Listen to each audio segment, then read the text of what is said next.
What up YouTube, Amisbro here. In this video we are going to be doing a series review on the Corda Primo Passo. For those of you who have seen the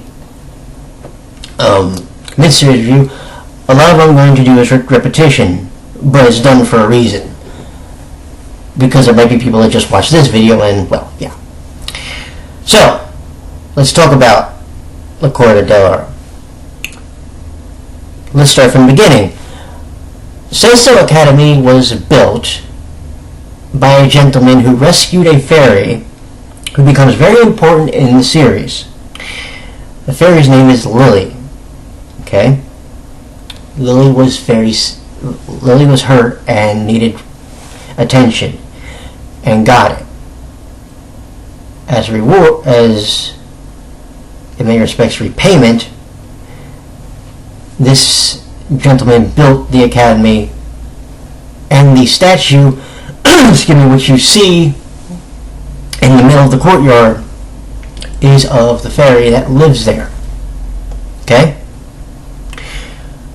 The story also revolves around a young woman named Hino Kahoko, a general studies student who gets drug into a competition, a school-wide competition, and we're basing it around classical music. That's interesting. The big thing to think about here is she's a bit ignorant at first.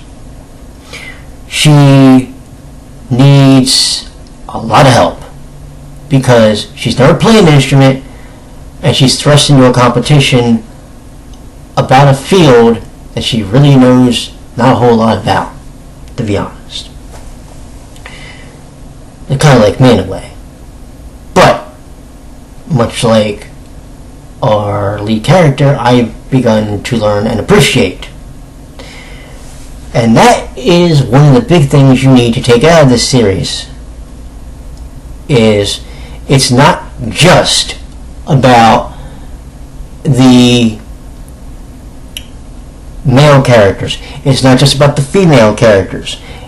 It's about appreciating the style of music which is involved in this series. It's 26 episodes. When you watch it, and when you're sitting down and you're excuse me, and you're trying to get to know characters, I mentioned this in the mid-series, I'll repeat it here.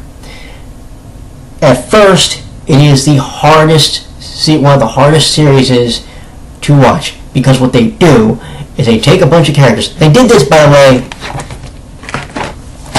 in this series. They take a bunch of characters in the first episode and they throw them at you. Now, it's your job to pay attention. When you can sit down and focus and pay attention on the episodes, and you start to get to know the characters by name and their faces and their names and the instruments they play, it becomes a lot easier. The problem is, within like the first 6 episodes or so, it's legitimately like bam, bam, bam, bam, bam. So trying to recall everybody that's going to be involved in the series, it's not impossible, but it's not easy. So, let's talk about some of the characters and some of the personalities we deal with. Okay? Not going to give you all of them, but we're just going to try and deal with some of them. Let's see, where do we want to start? Shimazu. He's a celloist. Is the term celloist, or is it just cello player? Anyway.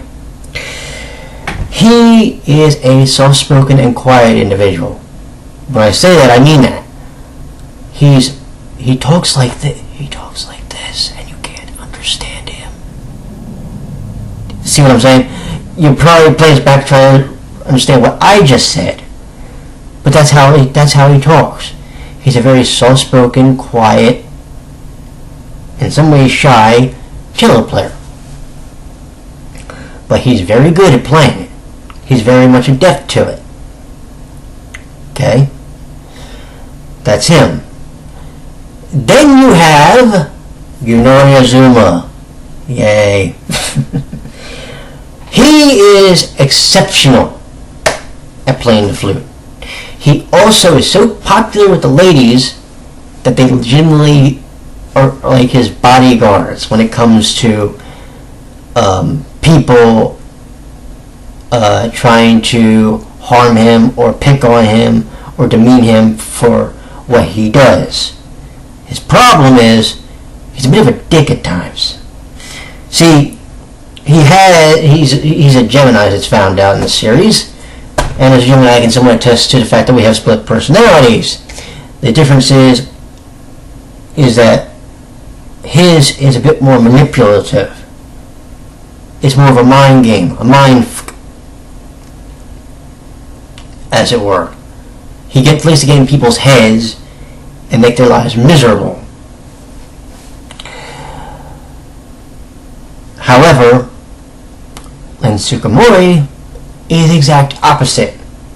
Oh sure, he starts off as a little prick, and you want to throttle him. But through the course of the series, you find out something very interesting about him. The man has a heart, he has emotions, he feels for people. But it's very hard to get into his heart. It's very hard to get in and take that mask and break it off and melt his Ice Prince persona. You don't really start seeing that until probably around the time when you're going to visit his mansion for the first time. And believe me, it's impressive. When you start to see him coming home a lot more, at one point when he goes, first he rejects his mother for a performance, and she says as he's walking out the door, "I just wish you would find love sometime." You know what she wants him to do, right? I did. I knew exactly what she wanted. But the thing is, Len was a bit stubborn, to be honest. But over time, I grew to respect him as a musician and as a person. Which is funny, because Len and Nori were two different people. At first, Len was the guy I hated, and Nori was the guy I liked. Legitimately, this happened. They switched roles. Nori, because of his manipulative mind game persona, made me look at him in a different light, as opposed to, say, Tsukamori, Hihara. God, I like that guy. Cheerful, pleasant, not ill-intentioned. How could you not like him? Seriously. He never wanted to hurt Kahoko. Ever. He didn't. Shimizu didn't. Almost no one, with the exception of one character who shows up later, who showed up in the first episode, Soji. She at first wanted to make sure that Kahoko couldn't perform in the thing. Something happens later, and it's funny how things legitimately go full circle. It was also interesting to watch all the characters and their personas really start to play out, especially when we started the second half. Because in the second half, what you notice is there was an emotional low that was hitting for Kahoko. She was so down on her luck, especially towards the end of Disc 3, because something that happened, and she was thinking about quitting. But all of her friends, all the people that genuinely started to care about her, didn't want to see her give up. And I know when a certain party heard that she was going to quit, that in many respects, broke him. His persona completely crumbled. And while, yes, he was still sometimes stiff around her like he's supposed to be because he's the Ice Prince, he's a very warm-hearted, gentle human being that wanted nothing more than to watch her do her best, especially when she was given a handicap towards the very end. And the fact that she wasn't, in the end, when she wasn't playing just for herself to win the competition, she was playing for everyone. She didn't care if she won or lost. She was playing for every person that supported her, that cared about her, and everything. That's it. Do you know what I always say about a really good anime? And remember this when you're watching the series. And don't ever be afraid to do what I do and analyze these things. A really good anime, a really good one, will make you laugh, will make you cry, will make you happy, will make you sad, will make you elated with glee, and will make you want to throttle somebody. It will make you hit every emotional point that humans are supposed to be able to feel. I'm not going to lie to you. The very end, the final episodes of this disc tonight, when we got to about episode 3, I was on the brink of crying. I'm not gonna lie. Because I knew that she wasn't competing just for herself anymore. And everything that she was thankful for was because of everyone. Even the people that may have not been that well-intentioned, she started to really get to know, and she wanted to thank them in her own way. And especially when they were playing, and especially when she was playing, it was her way of saying thank you to them. And that was something that I didn't expect. I didn't expect the plot twist with Yonori early in the season. I didn't expect to see Len start to show his true self. I didn't expect him to want to invite her in the front row, or at least in the row before everybody else, who got specifically invites from his mother. I didn't expect him to invite her personally. I didn't expect to see, in what seemed to be a cutthroat business, I didn't expect to see Hihara. I didn't expect to see Tsuchira. I didn't expect to see Shizumu. I didn't expect to see anybody. I didn't expect to see Kanazawa have to face his own self. I didn't expect Osaki to really be as cheerful as he was and want to help the young lady. There was a lot I didn't expect in this series. But then again, I didn't really know what to expect, because you see, for me, classical music's never been a strong point.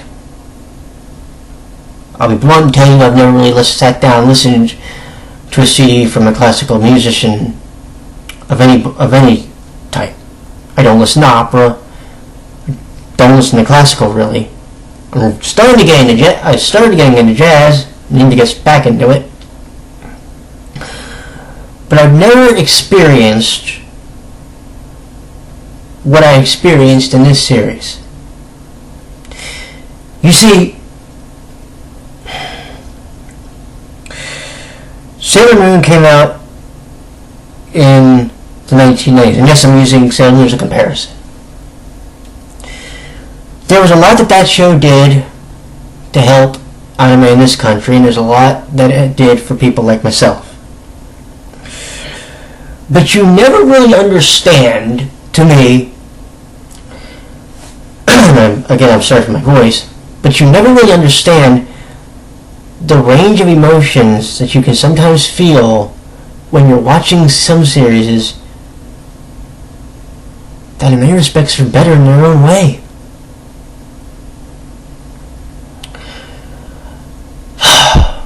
This series teaches you a lot about friendship, emotion, and what it's like to be around people that you know genuinely care about you. This series teaches you what it's like when people whom you may feel you have nothing in common with help you in their own way. And when you see during the course of the series the relationship that develops between Len and Kino, what you see is why this series is as good as I can ever tell you it's going to be. And this is only Primo Passo. We haven't done Blue Sky yet, but that's coming. Now, let's talk about some other stuff. Animation, for what we got from 2006, I believe this was, it was exceptional. The music, dear God, a couple times I was listening, I thought I was going to cry. You know what I'm saying? That sounds funny to say, but it's true. Watching the development of the characters, watching the development of the plot, watching someone be on the brink of quitting for good, and then and then the dramatic turnaround is unthinkable. But you know what was the biggest thing for me? In the next to last episode, when she sits up there, when Kahoko's sitting up there, and down that stage is all her friends, the people that cared about her, the people that she met. They weren't playing for themselves anymore. They were playing for her. They were playing to say thank you. That is what you need to know. Now, excuse me, it would be stupid of me to tell you not to watch this series after the praise I just heaped on it. So I'm not going to. It's about $40 off of Amazon. Don't bootleg this fucking thing. If you do, you're a piece of shit. Do you understand me? I don't tolerate downloaders that just do it just to fuck people. To do this series justice, buy the damn thing. It's only 4 discs long. But I'm in 26 episodes. But let me make you one promise. I'm making this to you right now. After 26 episodes, you're going to have a totally different appreciation, like I did, afterwards. You're going to want to watch this again. And I'm making you a promise right now. I'm gonna, without question. The curtain may be closing on Primo Passo, but you know in the near future, Blue Sky's coming, and I can't wait to tell you about that one. Final verdict, buy this damn thing. Go get it. It's like $40 off Amazon. I'll even give you the link in the description. Because I'm telling you now, there's going to be series that'll come along that might be good, but they're a dime a dozen, and I got $1. This one's something special. And if you need to know why, go watch the episodes.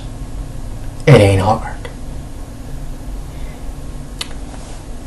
This is a definite buy. You take care. I'll talk to you later.